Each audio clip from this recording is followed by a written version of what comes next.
Assalamualaikum warahmatullahi wabarakatuh. Pada hari ini saya berkesempatan untuk mewawancarai Ibu Finalia Andriani selaku arsiparis ahli pertama dari Dinas Kearsipan dan Perpustakaan Kota Depok. Selamat pagi Ibu, terima kasih atas kesediaannya.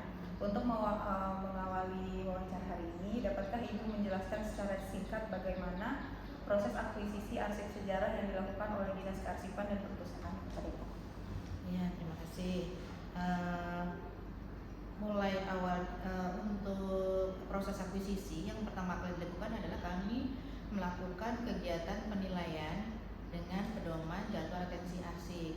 Di situ kami melihat arsip yang berketerangan permanen, kemudian juga menetapkan arsip bernilai sejarah itu berdasarkan nilai guna kesejarahannya.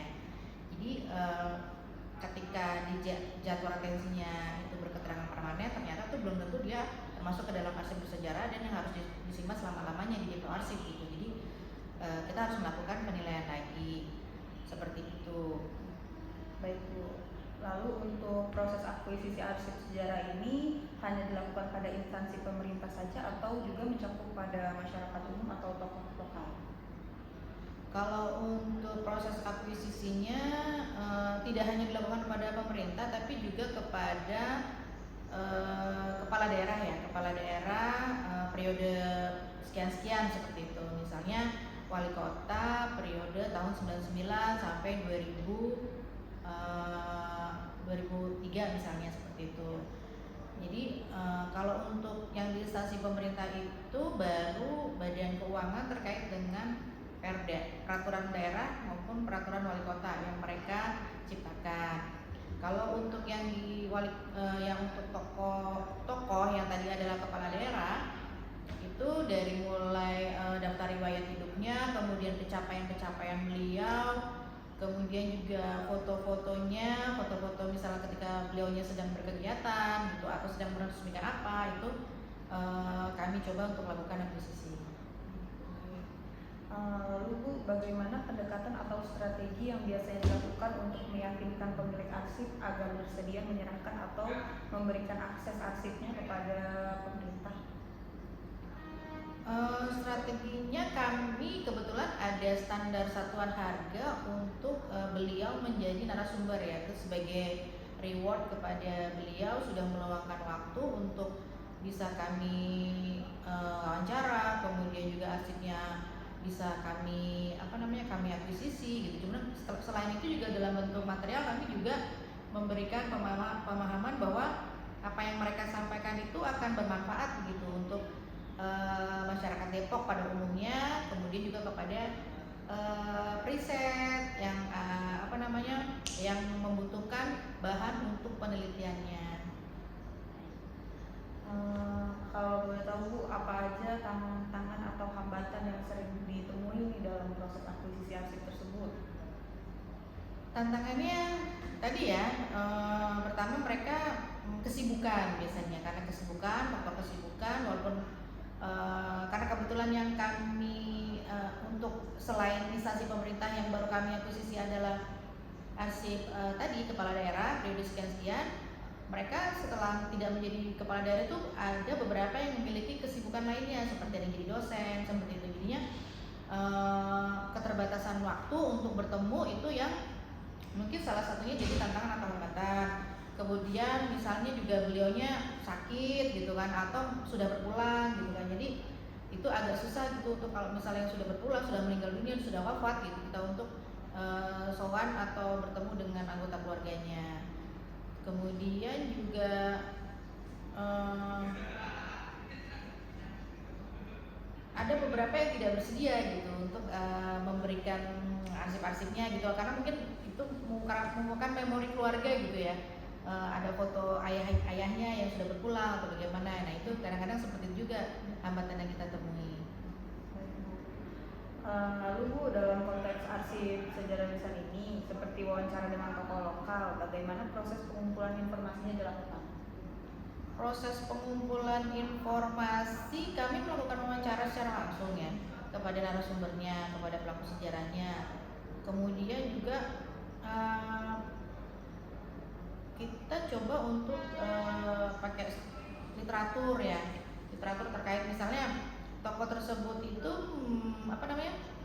berperan dalam apa gitu. Kita coba cari literaturnya, kalau tidak ada literaturnya kita googling gitu kan, kita coba cari-cari gitu di internet dan segala macamnya seperti itu. Nah kalau misalnya ada yang kurang, ketika tokohnya dapat kita temui ataupun keluarganya dapat kita temui, kita coba untuk verifikasi kepada keluarganya apakah benar beliau seperti ini gitu, pernah berkontribusi terhadap kebetulan kita kan di pemerintah kota Depok gitu ya, misal sebagai pahlawan gitu atau sebagai tokoh di Depok, apakah benar seperti itu, adakah arsip tekstualnya gitu. Kalau misalnya beliau jadi pahlawan gitu, kita coba cari ada nggak SK-nya sebagai pahlawan ya, atau penetapannya atau dari mana lah gitu ya, membuktikan bahwa mereka memang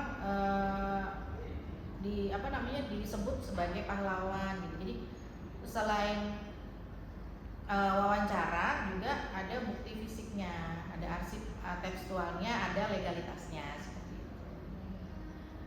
Menurut Ibu, kompetensi apa saja yang harus dimiliki oleh seorang arsiparis dalam melaksanakan tugas akuisisi arsip sejarah, Ibu? Kompetensinya banyak ya, pengetahuan terkait sejarah, kemudian komunikasi ya, komunikasi itu penting. Bagaimana ketika kita berhadapan dengan narasumbernya, bagaimana kita men-treat beliau, bagaimana memperlakukan beliau gitu ya ketika kita wawancara, itu kan akan berbeda, apalagi dengan usia beliau yang sudah senior gitu kan. Itu beberapa orang itu memang agak perlu perlakuan khusus gitu terkait dengan komunikasi. Mungkin itu aja ya. Tadi ya komunikasi, kemudian tadi pengetahuan sejarahnya, apalagi ya, mungkin itu dulu ya. Ibu. Lalu yang terakhir nih Bu, apa pesan atau harapan Ibu bagi mahasiswa kearsipan sebagai calon arsiparis di masa depan ini? Pesannya tetap semangat ya. Di era gempuran teknologi informasi, kita harus berjibaku dengan arsip tekstual yang memang secara undang-undang itu belum familiar, tapi belum 100% digunakan untuk bukti hukum gitu ya. Jadi tetapi seiring dengan berkembangnya teknologi, kita dituntut untuk kita harus melek teknologi, harus yang katanya paperless ya, yang katanya paperless lah ya, walaupun sebenarnya kita kalau paperless ya belum bisa gitu, karena ketahanan arsip juga yang kertasnya itu masih lebih unggul dibandingkan dengan yang teknologi terbaru ya, misalnya yang arsip elektronik atau yang lain-lainnya seperti itu. Harapannya bahwa ya teknologi itu bisa membuat pekerjaan kita sebagai arsiparis itu menjadi lebih mudah, menjadi lebih bermanfaat gitu ya untuk pelayanan kepada publik. Itu kan pada akhirnya kita akan melakukan pelayanan kepada publik seperti itu. Jadi terima kasih Ibu atas waktunya, wawancaranya. Semoga wawancara ini bisa bermanfaat untuk kita semua. Sekian, wassalamualaikum warahmatullahi wabarakatuh. Waalaikumsalam.